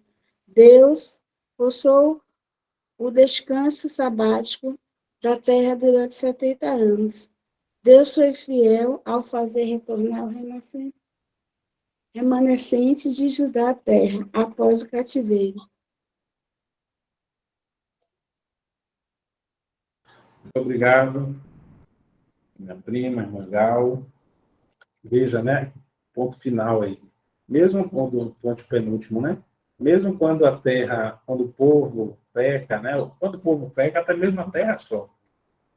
A natureza, né? Como a gente viu lá, a gente vê no livro de Jonas, a gente vai ver no livro de Jonas, assim permitido Deus, e os animais foram poupados. Deus amava a natureza, Deus ama a natureza de sua criação. Ele não quer ver a terra sofrendo, né? E o homem pode estar pecando, mas aí Deus continua tendo amor pela sua criação, porque ela sofre. Os animais sofrem quando os homens são pecadores. A natureza, né? A ganância, a falta de mordomia, de cuidado com a terra, leva a terra a sofrer. A natureza, né? Os recursos naturais. E a gente vê como Deus ele é misericordioso, mas ele também age com justiça, como fez aí, dando um descanso à terra. Em Jeremias 29:10, como o texto correlato, a gente vê, porque assim diz o Senhor, certamente, passados 70 anos em Babilônia, eu vos visitarei e cumprirei sobre vós a minha boa palavra, tornando a trazer-vos a este lugar. Essa foi uma carta de Jeremias aos cativos de Babilônia. É interessante, né? Quando a gente faz esse estudo, a gente vai ler lá desculpem, os livros das profecias, e a gente vai entendendo, né? A gente vai lembrando, quando é exposto esse conhecimento que cruza, né? Os livros da Bíblia, a gente vai lembrando, a gente está tendo aí consequências do pecado. E são livros tão extensos que a gente pode perder isso de vista, né? Por isso a importância de a gente voltar sempre, estudar, revisar. Está crescendo, né? Para a gente não perder de vista essas bênçãos, né, do Senhor sobre nós no estudo da palavra. Vamos aí as características distintivas, né, como a gente já viu, e uma comparação. Veja aí, é interessante esse momento agora, gente, de comparação. Veja aí, os livros, né? Em 1 Samuel, ele traz aí um foco sobre Samuel, Saul e Davi. 2 Samuel e 1 Crônicas vão tratar de Davi. E 1 Reis e 2 Crônicas vão falar de Salomão e do reino dividido, né? E o Salomão e o reino do sul. No caso, 1 Reis fala de Salomão e o reino dividido, 2 Crônicas, Salomão e o reino do sul, Judá, e 2 Reis, o reino dividido. Então, a gente vai ver aí que é para relembrar o remanescente que voltou. Em 1 Crônicas, nós temos Davi em obediência à aliança, e 2 Crônicas, Salomão com adoração no templo. Irmãos, a gente precisa continuar focado na palavra, na aliança de Deus com Abraão, que chega até nós, na aliança de Deus com Davi, que chegou até nós por meio da pessoa de Jesus, o Rei dos Reis, o Senhor dos Senhores, o Salvador deste mundo.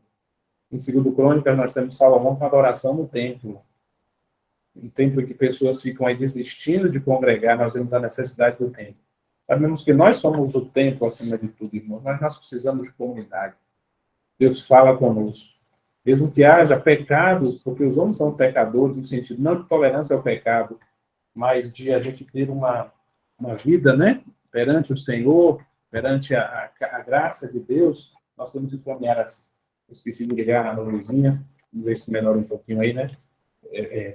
Perdão, vou só ligar agora a luz aqui, muito comum nesse tempo, né, da pandemia para cá. Gente, vamos continuar aqui nosso estudo e a gente vai agora passar por livros históricos no período pós-exílico, né? Não vamos chegar hoje aos livros de poesia. Mas esses livros da história pós-exílio, ou seja, depois desse período em que o povo voltou do exílio na Babilônia e na Síria, são os livros de Esdras, Neemias e Ester, página 125. E aí, eles compreendem a unidade de 3 livros históricos que destacam as condições espirituais, sociais, políticas e físicas durante o período imediatamente após o cativeiro babilônico, isto é, o período pós-exílico da história de Israel. Eles cobrem um período de aproximadamente 108 anos, entre 538 e 430 a.C.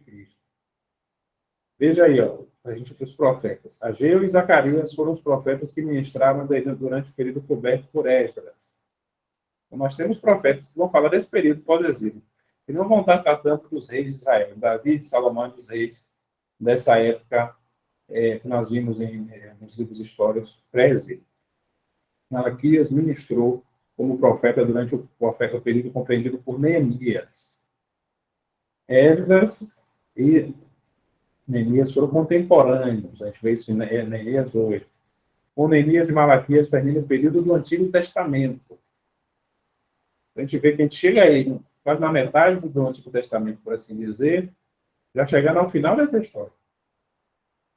E o que se segue são um pouco mais de 400 anos de silêncio, quebrados quando João Batista aparece em cena, como o último profeta do Antigo Testamento, e o primeiro, né? Nessa transição, anunciando a vinda do Messias. Repare que o livro de Esté se encaixa historicamente numa lacuna de 57 anos, entre o 6º e o 7º capítulo de Esdras. Então, veja onde está o livro de Esté nesse meio tempo aí. Né? Ele está no período, entre o capítulo 6 e o 7 de Esdras, assim, para ver isso melhor. Assim como houve 3 deportações de Jerusalém para a Babilônia, houve também 3 retornos desse exílio. Foram 3 levas de exilados para a Babilônia. Eles retornaram 3 vezes, primeiro sobre o Zorobabel, 538 a.C., a restauração do templo em Esdras, de 1 a 6. Um segundo retorno sobre Esdras, com a reforma do templo em Esdras 7 a 10. E o terceiro retorno sobre Neemias. O segundo foi em 458, esse último em 444 a.C., com a reconstrução das muralhas da cidade com Neemias.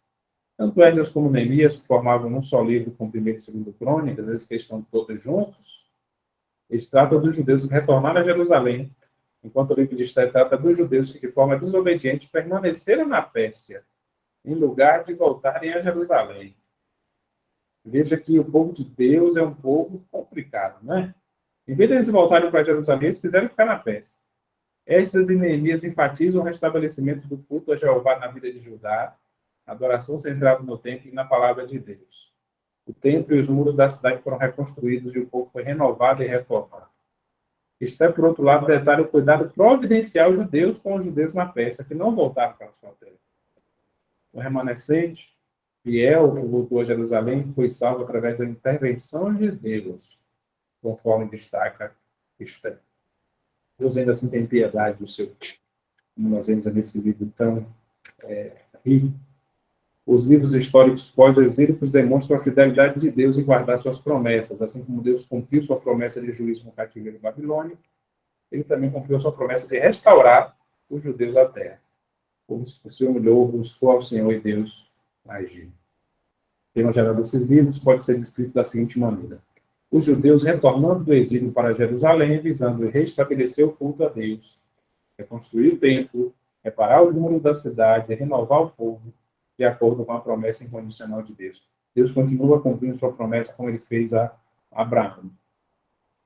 Ele se volta para o seu povo. Enquanto os judeus haviam sido curados da idolatria na Babilônia, eles ainda não estavam sendo totalmente obedientes ao Senhor, conforme estes livros destacam com bastante clareza. Veja aí, a gente às vezes, né, tem uma falha ali, como o nosso aluno William sempre pontua, ali está uma falha de tradução, né? Isso é normal, falta uma revisão, às vezes isso acontece em impressos, raio humano, como diz aí o ditado. Cativeiro de 70 anos. Zorobabel, reconstruído sobre Zorobabel, se reconstruiu o templo, profetas Ageu e Zacarias. Olha o livro de Esther ali naquela lacuna de 57 anos. Aí veio Esdras, que reconstruiu o povo, uma lacuna de 12 anos. Neemias, na reconstrução das muralhas. E a saída de Neemias, o retorno à reforma, com o profeta Malaquias. E um silêncio de 40 anos. Olha as datas da restauração aí. O edital de Ciro, esse retorno, a obra no templo, sua finalização, retorno de Esdras, e a volta aí sobre Neemias.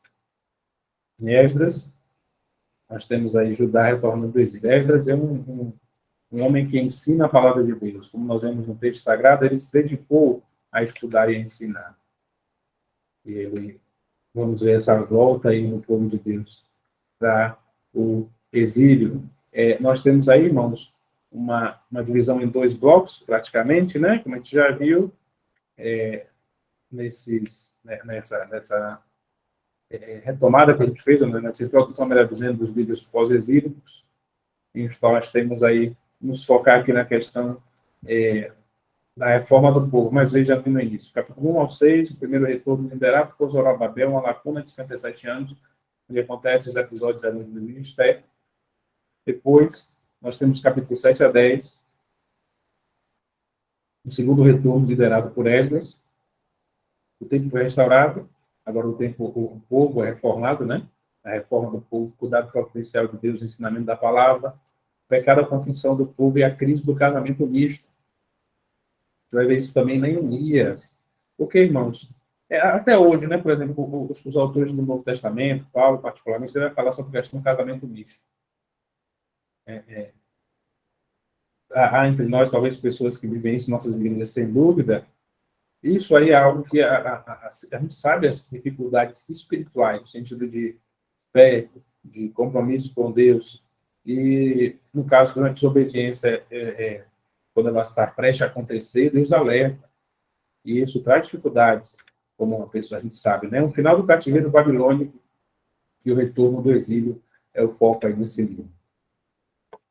Veja aí os principais personagens: Esdras, Zorobabel, Ciro, Tatenai e o rei Dario. O rei Ciro, Tatenai e o rei Dario. Como nós vimos aí, ó. Nas colunas, na parte de cima, né, do 1 ao 10, interessante que ele faz essa divisão bastante pontual, né? A proclamação do Ciro, o povo retornando, progresso na construção, problemas enfrentados, o problema retomado, o projeto completado. Veja os paralelos com o livro de Neemias, onde acontecem situações semelhantes. Em prioridade no culto a Deus, uma lacuna de 57 anos já tem ali no livro de Esther, mas está sempre reforçando.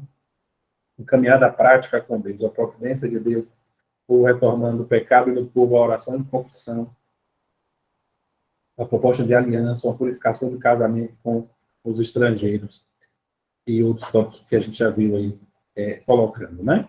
Olha os versos que a gente pode destacar. Todos aqueles cujo coração Deus despertou dispuseram-se a ir para Jerusalém e a construir o templo do Senhor.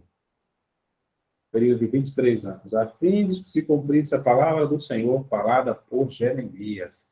Veja como a palavra profética, a Bíblia é importante para encorajar, dirigir,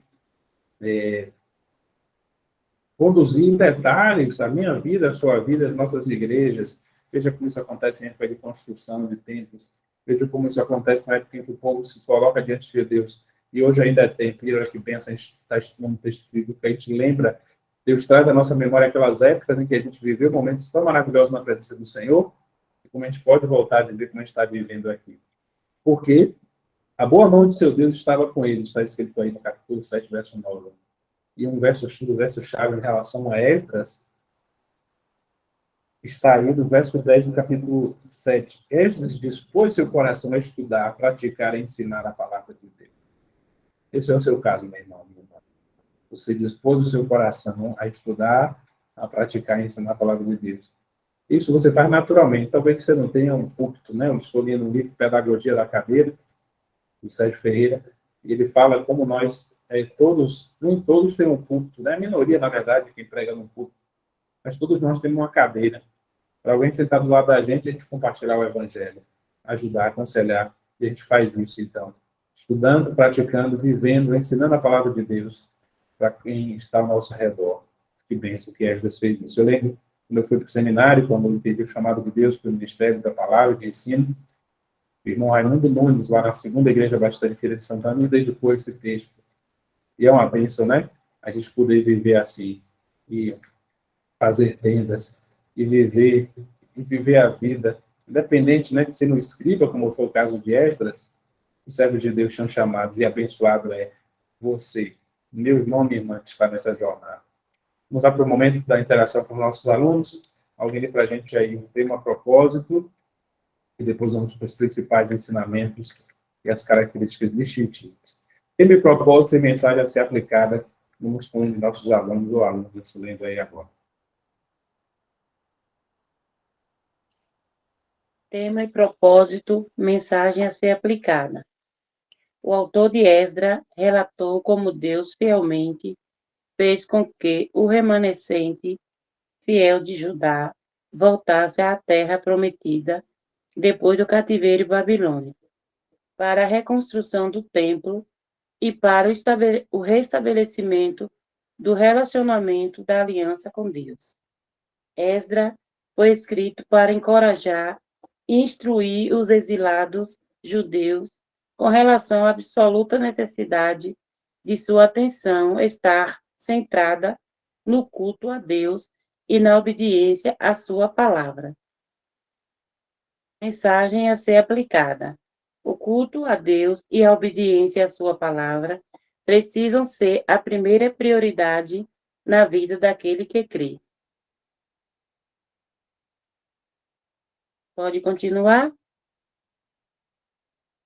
Pode continuar. Principais ensinamentos. Por favor. Principais ensinamentos. Deus é fiel às suas promessas. Deus aviva o coração daqueles que têm um espírito obediente. Deus é soberano sobre todos os reis de todas as nações. As ofertas devem ser dadas voluntariamente, conforme a capacidade de cada um. O culto a Deus precisa ser central na vida de uma nação ou pessoa. Oposição e dificuldade não deveriam nos impedir de concluir a obra de Deus. Fé constante em Deus é necessária para enfrentar as dificuldades. Deus supre mais abundantemente do que pensamos ou pedimos. Precisamos estudar, obedecer e ensinar a palavra de Deus. A mão providencial de Deus está sobre aqueles que o obedecem. Quando confiamos em Deus, não precisamos confiar no homem. Líderes espirituais desobedientes levam o povo a pecar. A oração deveria ter como enfoque a invocação da misericórdia de Deus. O pecado não pode ser perdoado até ser confessado. Confissão sem arrependimento não leva à restauração espiritual total. Continua, pastor. Características distintivas, pode ler.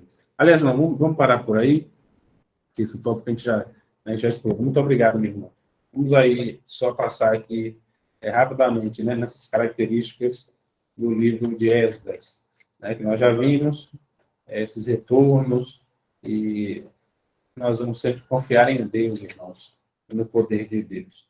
Vamos aí com o livro de Neemias, é um livro que a gente vai pelo menos conversar hoje, para a gente terminar no próximo encontro. Né, a gente está caminhando aí para esses últimos livros históricos, né? Depois de Esdras, nós temos o livro de Neemias, e depois de Neemias, o livro de Esther, e assim a gente vai para o livro de poesia, né? Nosso próximo encontro. Terceiro retorno visando a reconstrução dos muros. Neemias reconstrói os muros, capítulo 1 ao 7. Temos um decreto de Artaxerxes para reconstruir a cidade. Deus toca no coração de Neemias. Neemias vai até o rei libera ele e ele vai para a sua terra e reconstrói os muros em 52 dias, a despeito da oposição.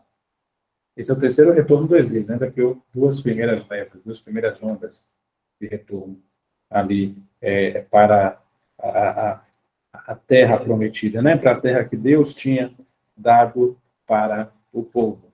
Capítulos 8 a 13, Esdras e Neemias renovam o povo. Neemias, o governador, Esdras, o sacerdote, o mestre, e um reavivamento e arrependimento através da palavra de Deus. Esse é o poder da palavra. A reconstrução dos muros da cidade e renovação do povo. Reavivamento do povo com a palavra de Deus. Página 134. Personagens principais: Neemias, Esdras, Artaxerxes, Sanbalat e Tobias. Opositores da reconstrução. Veja, se você está trabalhando, vai haver oposição. Você está servindo a Deus. Por isso, permaneça firme, constante, sabendo que o nosso trabalho não é vão do Senhor.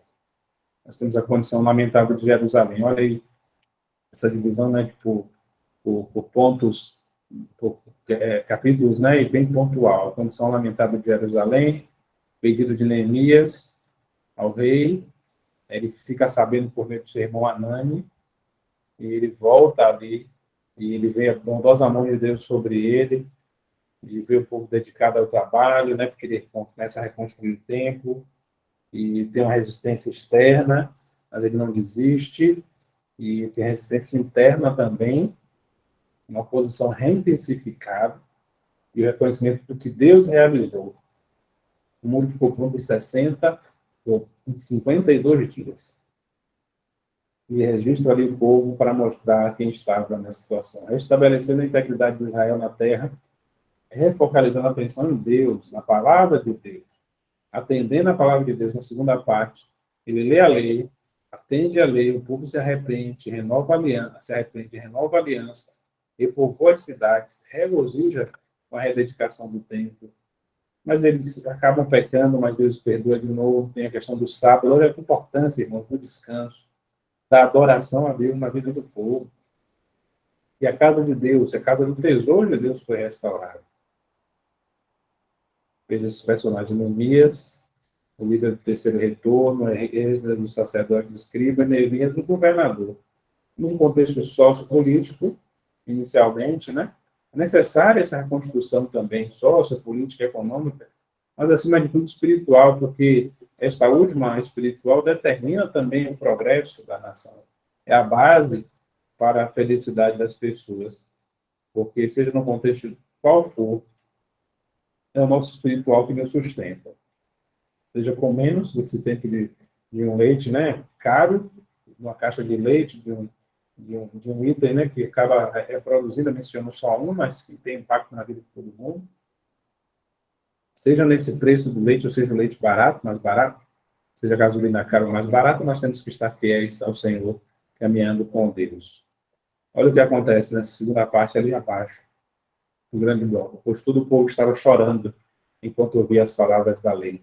8:9. Fizeram uma aliança para obedecer aos mandamentos do Senhor. O povo foi purificado, período de 25 anos. Inicialmente 52 dias e depois 25 anos. Veja como demora mais, irmãos. Uma obra, ela pode ser feita muito rapidamente. Pode demorar também, né, a construção de um templo. A gente vê templos que demoram anos e décadas para serem concluídos. Mas a gente vê, irmãos, que essa questão objetiva, concreta, material, ela teve os recursos, elas acontecem, mas a construção de uma vida, a reconstrução de um povo, de uma igreja, pode demorar muito tempo, como foi o caso aí. O reavivamento se espalha pela nação.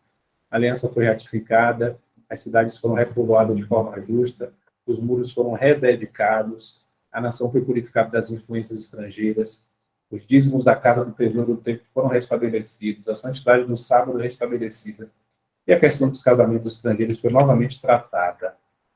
E nós vemos aí esse cuidado, a fidelidade de Deus no cuidado providencial, na reconstrução dos mundos, restaurando a integridade de Jerusalém, renovando o povo com a palavra de Deus. Irmão, a mensagem desse livro para nós, para a nossa aplicação hoje, nessa noite, enquanto você estiver assistindo. Deus supre seu povo de forma providencial, quando este é obediente e trabalha fielmente nos propósitos de Deus, mesmo diante da oposição.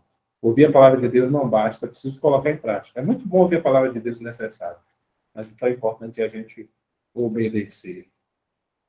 Devemos orar conforme os propósitos de Deus. Deus ouve e nos abençoa. Todos os homens piedosos nas Escrituras são homens grandemente voltados à oração. A gente vê isso na vida de Neemias, irmãos. Tem uma vida de oração não significa passar horas e horas, embora você possa viver isso, mas a vida de oração, a gente vê isso na vida de Jesus, uma hora de momentos com Deus, de viver em comunhão com Deus, de caminhar sempre com Deus. Para cada projeto dado por Deus, nós precisamos planejar bem, orar diligentemente, colocar nossa confiança nele e agirmos com fidelidade. A oração, a vida espiritual, ela vai levar a gente a ser diligente, a planejar. E vamos continuar confiando em Deus em meio aos obstáculos, à oposição, aos impedimentos, e agir pela fé. Deus talvez está preparando hoje você para um período lá na frente de seca, carestia, de dificuldade. Então, obedeça a Ele hoje. Isso vai preparar você para o futuro e vice-versa. Você se prepara para construir amanhã também. Vamos continuar permanecendo no Senhor, mantendo uma mente singela, somente em Deus focados. Ele nos capacita, irmãos, para o pouco, para uma tarefa pequena, mas também para grandes tarefas. A palavra de Deus nos foi dada para ser honrada, ouvida e obedecida. Obedeça a Deus. Se Deus está colocando no seu coração, lhe guiando em caminho, seja obediente, siga, mesmo que você não entenda por quê. Mas se você vê Deus te direcionando, vá obedecendo, vá seguindo. Vai fazer sentido lá na frente. A palavra de Deus precisa ser obedecida em áreas práticas da vida. Se realmente intencionamos agradar a Deus. Temos alguns textos correlatos, e eu vejo apenas aqui Tiago 1:2:8. Tiago fala muito sobre a questão da fé. E diz assim: meus irmãos, tendo por motivo de grande gozo passado por várias provações, sabendo que a provação da vossa fé produz a perseverança. A perseverança tem a sua obra perfeita para que seja perfeito e completo, não faltando em alguma coisa.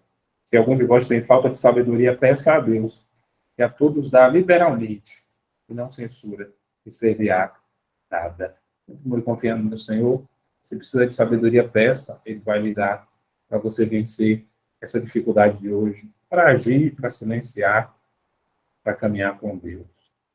Vamos continuar consagrando nossa vida ao Senhor, prosseguindo firme, e que Deus abençoe cada um de vocês. Semana que vem a gente segue com o livro de está encerrando aí os livros históricos, e que Deus abençoe a cada um de vocês. Que o Senhor te abençoe e te guarde, que o Senhor faça resplandecer o seu rosto sobre ti, que o Senhor tenha misericórdia de ti, e que o Senhor te dê a paz. Uma boa noite a todos. Se você puder, abre a câmera aí para a gente se despedir, dar um tchau. Se quiser, pode abrir aí para se despedir. Boa noite a todos. Que bom ver cada um de vocês. Amém. Um beijo. Boa noite. Boa noite. Tchau.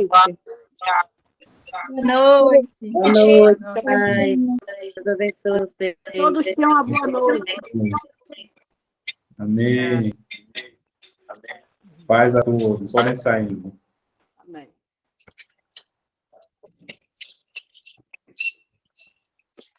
Amém. Pode ligar.